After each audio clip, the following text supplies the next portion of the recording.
NISA और राजीव को एक बेटी थी सुरभि। दोनों उससे बहुत प्यार करते थे।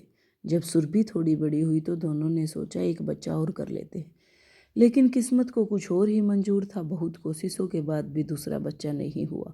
नीसा की सास अक्सर उसे बेटा न होने का ताना देती रहती थी। एक बार नीसा की सास उसे उल्टा सीधा बोले जा रही थी कि तभी राजीव आ गया। उसने अपनी माँ को समझा दिया था कि माँ जो मिला है उसी में तसल्ली करो, और क्या ही फर्क पड़ता है बेटा हो या बेटी। बेटे की बात सुन माँ बोली, क्यों फर्क नहीं पड़ता राजीव, बेटा होता है तो वंश आगे बढ़ता है। कल को बूढ़े हो जाओगे तो कम से कम कोई सेवा करने वाला होगा। और याद रखना, उन लड़कियों की शादी आसानी से नहीं होती जिनके भाई नहीं होते। राजीव जानता था कि उसकी माँ जो कह रही है वह सब बातें सच है, पर अब बच्चा हो नहीं रहा तो वे दोनों भी क्या करें। समय के साथ सुरभि बड़ी हो गई और पढ़ लिख कर बड़ी अफसर भी बन गई। एक दिन सुरभि के लिए अच्छा रिश्ता आया। उस दिन नेहा को लगा कि उनकी गुड़िया रानी बड़ी हो गई है, और अब उसे हमेशा ही यह बात सताती कि बेटी के जाने के बाद वह अकेली रह जाएगी। यह बात जब उसने राजीव से कही तो राजीव ने उसे समझाया, तुम ऐसा क्यों सोच रही हो, मैं हूं ना तुम्हारे साथ। और अगर हमें बेटा होता और नौकरी की वजह से उसे दूर शहर में रहना पड़ता तो क्या तब भी तुम यही बातें सोचती जो अब सोच रही हो। और हमारी लाडो की शादी इसी शहर में हो रही है, तुम जब चाहो उससे मिल लेना। राजीव की बातें सुन नेहा को तसल्ली मिली। कुछ समय बाद सुरभि की शादी हो गई। उससे परिवार तो अच्छा मिला था, लेकिन सास ससुर थोड़े गर्म स्वभाव के थे। वह ना तो सुरभि को मायके जाने देते थे, और यदि कभी वह चली जाती थी उसी दिन उसे फ़ोन करके बुला लेते। शादी से पहले उनके घर काम वाली लगी हुई थी, और शादी के बाद उसे हटा दिया गया, क्योंकि सुरभि की सास का कहना था अब बहू घर में आ गई है तो नौकरानी की ज़रूरत खत्म हो गई है। सुरभि ऑफिस जाने से पहले भी घर का सारा काम करके जाती और वापस आकर भी काम करती। उसका सारा समय काम में ही चला जाता। ऊपर से सास परेशान करती, वो अलग।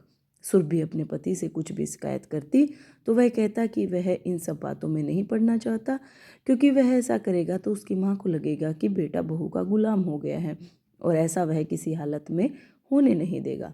सुरभि को समझ आ गया कि उसे इन हालातों से अकेले ही निपटना पड़ेगा। कुछ समय तो सुरभि ने जैसे तैसे करके काट लिया, लेकिन अब उसके सब्र का बांध टूटने लगा था। वह अक्सर सोचती कि यह सारी बातें अपने पिताजी को बोल दे, लेकिन वह अपने पिताजी को बुढ़ापे में कष्ट नहीं देना चाहती थी, इसलिए चुप रही। किंतु वह ज़्यादा दिन तक चुप न रह सकी। एक दिन उसने रोते रोते अपने पिताजी से सारी कहानी कह दी। उस दिन राजीव और नेहा बहुत दुखी हुए।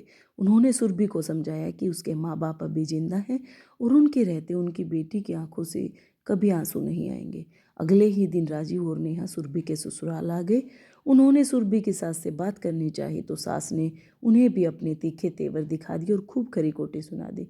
सुरभि की सास की बातें सुनकर राजीव ने कहा, देखिए बहन जी, हमने अपनी बेटी आपको दी है और हम उम्मीद करते हैं कि आप उसका ख्याल रखें और उसे इतना ही आदर सम्मान दें जितना ये आपको देती है।